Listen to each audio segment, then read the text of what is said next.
Hello Stampers, this is Yana Smakula for My Favorite Things. Welcome back for another video tutorial. In this video, I'm creating a paper hug with the help of My Favorite Things Crafty Friends stamp set.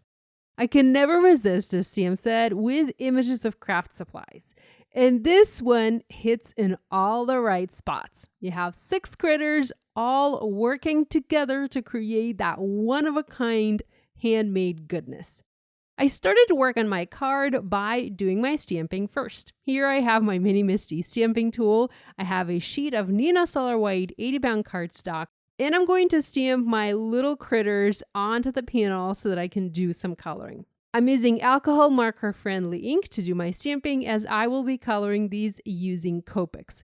Now you'd think that these are all identical critters, or like one type of critter holding different supplies. At least that's what I thought. But in fact, these are all different critters. I mean, if you look closely, you'll probably realize that these are all different. I did not, at least not until I went to the website and not until I read the description. So we have beaver with glue, bunny with paintbrush, dog with a card, squirrel with scissors, chick with ribbon, and cat with a marker. My favorite, by the way, is the dog with a card. I think he is just utterly adorable. Now, all of these images are super cute, and if you watched my previous video, I did one where I used grids to make a card, and these images would work perfectly for a grid, so I'm actually going to do that again, but I'm going to do a slightly different grid. I'm going to do a 2x3. Now, I am going to use all 6 of these critters, but I will use the 6th one on the inside of my card, and I will replace one of the critters or one of the elements of my grid with a sentiment. Okay, with the stamping done, we can move on to coloring. I decided I wanted all of these craft supplies to be pink. So I kind of settled on a color combo for this card, if you will. I am not good at coloring critters. I love to look at how other people color critters, but whenever I try to color critters, my coloring is never that good. So whenever I create with critters, I try to keep my coloring to a bare minimum and do the most basic, the most simple coloring. So you'll see that all of my critters are white with just a little bit of shading added using a gray marker. Instead, I just focused on coloring the craft supplies. So I picked pinks because, who does not love pink craft supplies? So I picked pink colors, and I used the same pink markers to color all of these craft supplies. First of all, I colored the inside of the card pink, and you'll see that this card, the card that I'm making in this video, is also going to be pink on the inside. I will use pink colored cardstock for the card base, and I'll just have a white card front. So when you look on that card from the outside, you'll think that it's white, but when you open it, you'll see that it is pink. So exactly the same as the card that the dog is holding. So as for the pinks, I'm using my go-to Copic colors. I have RV14, RV13, RV11, and sometimes I will go into RV10. I'm also using gray markers to add a little bit of shading to the white areas, especially the C1, the C3, C5, and C7. I'm adding blush using an R20 marker. I want these critters to have a little bit of blush on their cheeks, and don't they just look adorable? I mean, look at these cute pink scissors. Now, if you want, you can absolutely color these to have a natural color, meaning you can color your chick yellow and then your squirrel brown or black or orange, maybe have a black or an orange cat.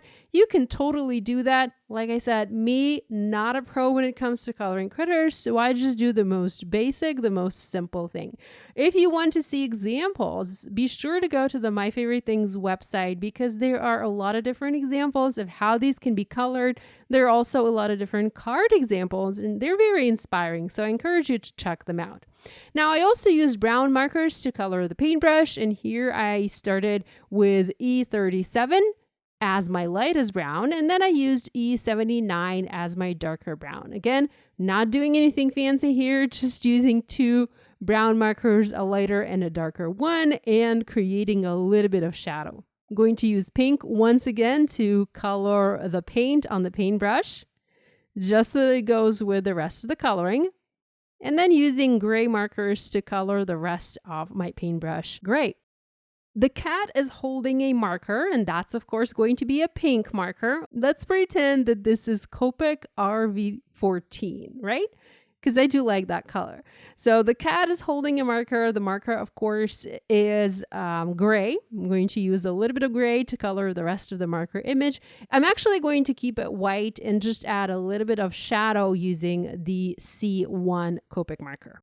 You can easily change the color of this card. For example, if your crafty friend likes a different color, I have a friend, she likes olive green. You can definitely color all of these craft supplies that color to match her preference. If you are making this card for a specific crafty friend in mind, that is. Okay, we also have Chick holding a ribbon, and the ribbon is also going to be pink. Once again, I'm using my RV14, RV13, and RV11 markers to color the ribbon spool pink. And I just love the way this looks. Going back to my gray markers to add just a little bit of shadow, and we are almost done. Just using RV04 to add a little bit of orange to the beak, to the hair, I guess, and to the feet. Beaver is holding a glue bottle, and to me, that's Barely Arts glue because that's the glue that I always use. Now, Barely Arts glue bottle is not pink, but that does not mean that I cannot make this glue bottle pink. So again, using the same pink colors as before and coloring this glue pink. With the coloring done, I am using a jelly roll pen. This is Sakura jelly roll pen in size 0.8, and I'm adding lots and lots of highlights to my critters. Now, the key to adding highlight in the right spot is you want to make sure you add it over the darkest area or the area where you've used your darker color. That's where the highlight stands out the most prominently, and that's where it makes the most sense. So I'm just going over my images and adding highlights where I can fit them, especially adding highlights to the pink craft supplies. And you can see that the highlight instantly changes the way the image looks. It somehow adds dimension, and it also somehow adds interest to the image. So if you've never tried adding a highlight to your colored images, be sure to try that. With all of that coloring and highlighting done, I decided that I needed to actually stamp something on the front of that card that the dog is holding.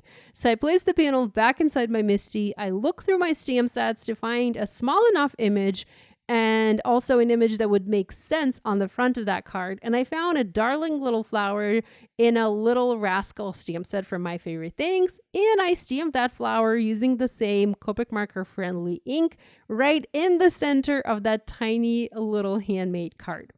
I once again used my Copic markers. Again, I'm using pinks here to color the flowers pink, and then using yellow to add a yellow flower center, and going with green colors, of course, to color the leaves green. Now, there are coordinating dies available for these, so I cut my cuties out using dies in my Platinum 6 die cutting and embossing machine. I have already pre-planned card design, and what I have here is I have 5 critters and a sentiment. And my sentiment reads, "Hey crafty friend, sending you a paper hug." I'm going to stamp the sentiment in the center of the left column. I'm using VersaFine Onyx Black ink. This is my favorite black ink for stamping sentiments. Just going to stamp that onto my panel. The panel is cut to 4 1/4 by 5.5 inches. Next, I'm going to create a card base. So here I have a sheet of pink cardstock. I really like this color. I like how vibrant it is. And I also feel like this particular color goes super well with that RV14 marker that I used for most of my coloring. So I scored this panel to create an A2 side folding card base. So it measures 4 1/4 by 5.5 inches. I've adhered my sentiment panel on top. So now my card looks like it is a white card. And what I'm going to do next is I'm just going to foam mount the critters onto my card to complete that grid. So like I said, For this time I'm creating a 2x3 grid. Be sure to watch my previous video where I did a 2x2 grid and I emphasized it using colored cardstock. So I have my Crafty squad ready. They're holding craft supplies, they're having fun, they're crafting, they're making this darling little card. I'm using a Copic marker at the tip of the marker that the cat is holding, just because I want that color on the card base. I want it to look like there's color coming from that marker. And check it out. Doesn't that look cool? I absolutely love the way this looks. Now, let's not forget that last critter. We have a chick, and the chick is holding ribbon. So we're going to add the chick inside the card and also add a little sub-sentiment on the inside. Once again, I'm using VersaFine Onyx Black ink, and I'm stamping my sub-sentiment. It reads, "You inspire me." And then I'm adding my chick using glue. I don't want to add any foam adhesive to the inside of the card. Otherwise, foam adhesive will prevent the card from closing. And here's a look at our project. I absolutely love the way this turned out. This is such a fun stamp set to play with. I hope you feel inspired to create. Thanks so much for spending time with me today. Love you guys, and I'll see you again next time.